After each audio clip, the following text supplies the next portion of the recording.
Araw mga kabrid, magandang araw sa inyong lahat. Ito mga kabrid, samahan niyo ako mga kabrid. Papasyal tayo sa kaibigan natin sa bundok.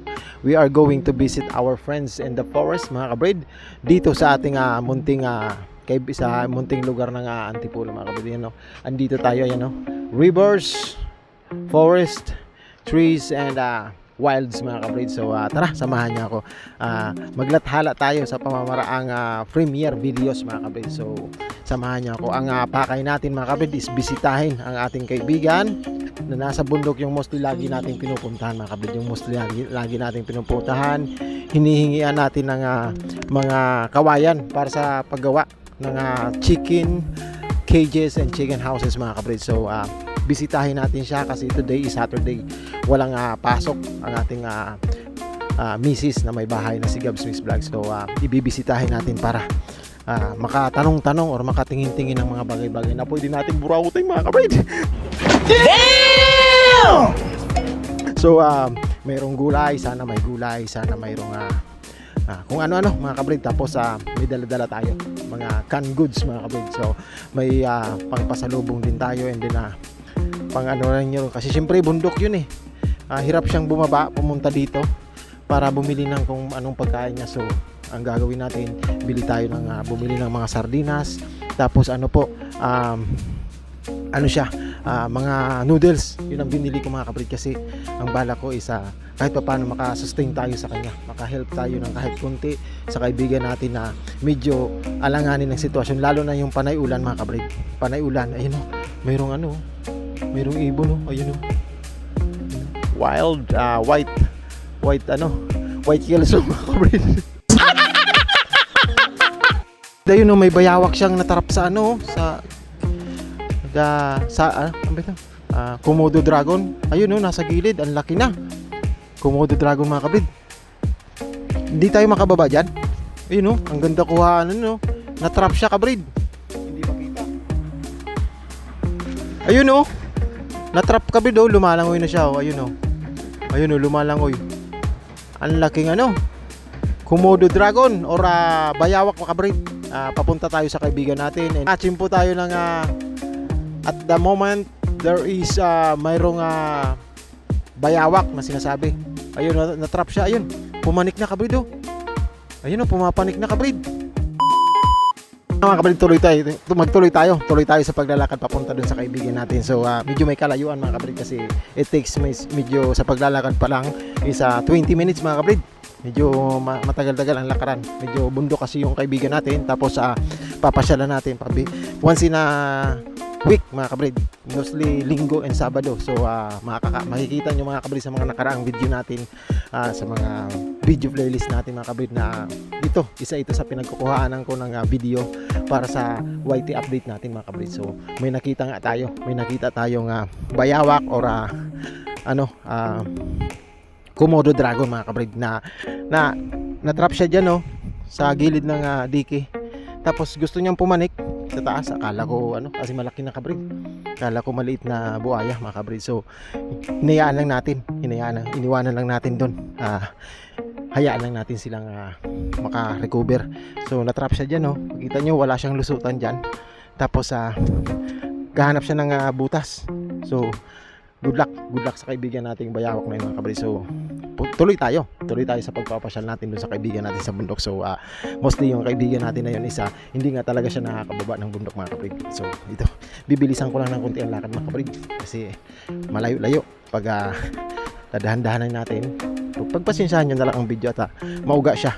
So yun kaibigan natin kabrid wala na siyang solo na lang siyang namumuhay dun sa bundok mga kabrid. Ang kanyang pinakatrabaho talaga is magbantay ng mga lupa ng iba, yung mga ganyan na bundok yung bundok na yan mga kabrid, may may-ari niyan, may mga may-ari niyan.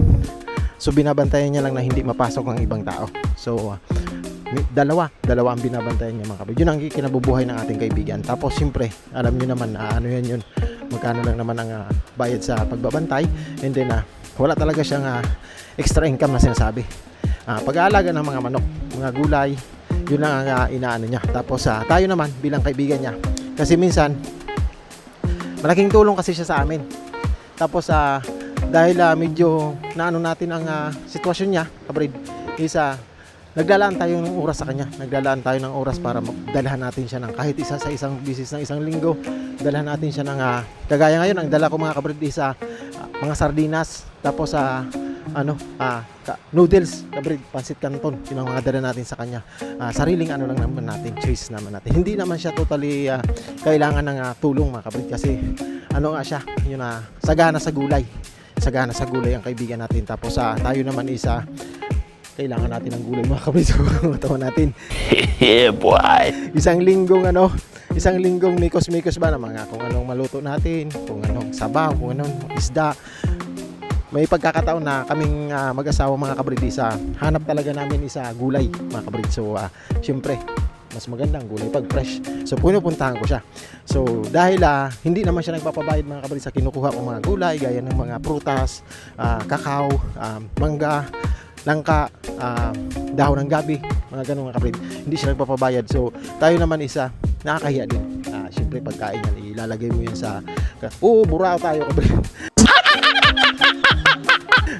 Malakas tayo ng buraot ng bula ba, pero mahiya naman tayo. So kada ko pumunta, mostly tinapay, kape, kasi gusto ko pagkain. Ayaw niya naman ng pera. Dadalan ko siya ng tinapay, kape, kung ano ang pwede, minsan pansit, minsan pag nagluluto ako ng mga kagaya ng Bicol Express mga kabrid, Bicol Express, binibigyan ko yan, nilalaanan ko siya ng isang grapon na Bicol Express. So mga bagay na yon, pang extend kasi yon sa ano niya, pang gabi-gabi niya.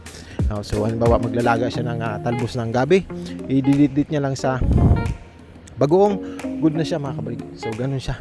So ayun siya yung bundok niya, ayun mga kabrid. Isang ikot kabrid, isang ikot sa ating munting pag-ano.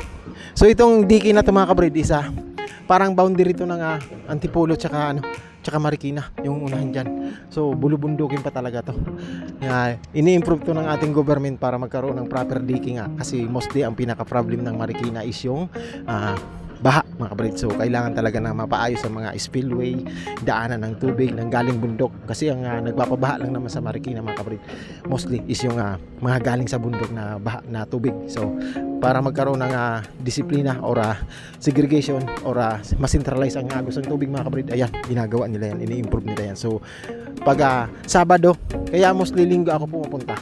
Kasi nga, pag mga ganitong Sabado, may mga trabaho pa yan sila, mga government employees natin masisipag. So, pag linggo, pahinga nila, rest day nila. So, doon tayo pumupunta para yung tubig na yan, malinaw.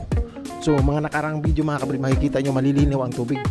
Malilinaw ang tubig dyan kasi walang gumagawa, walang nagbubungkal, walang nagpapalalim, walang nag-aayos ng mga diki na yan kabrid.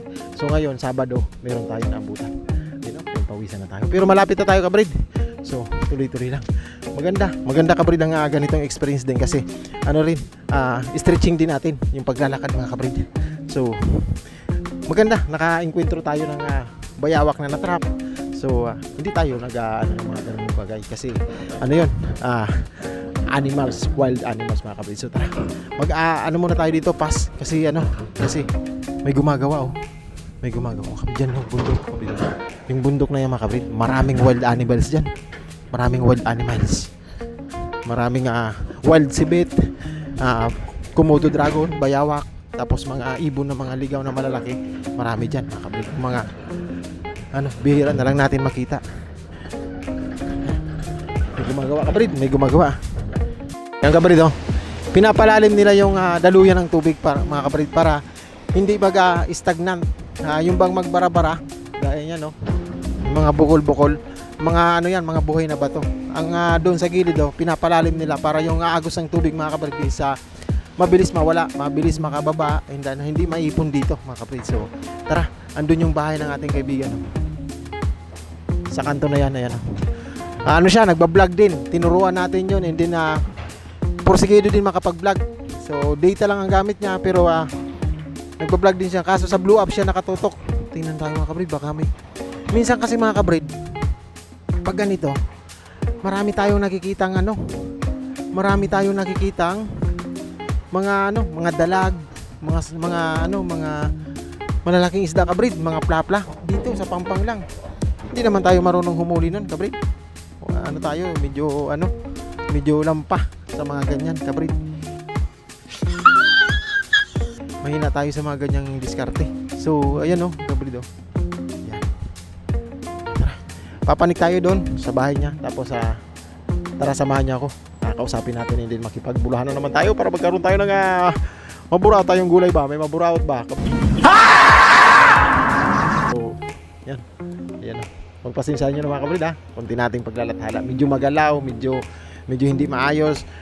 Walking kasi, walking vlogging. Tapos ang gamit lang natin is cellphone mga kabrid. So tara, samahan niyo ako.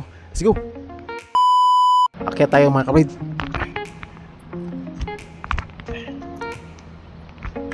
Ayan, nakapanik na tayo sa kabila. Gumamit ng hagdan. Ayan kabrid oh.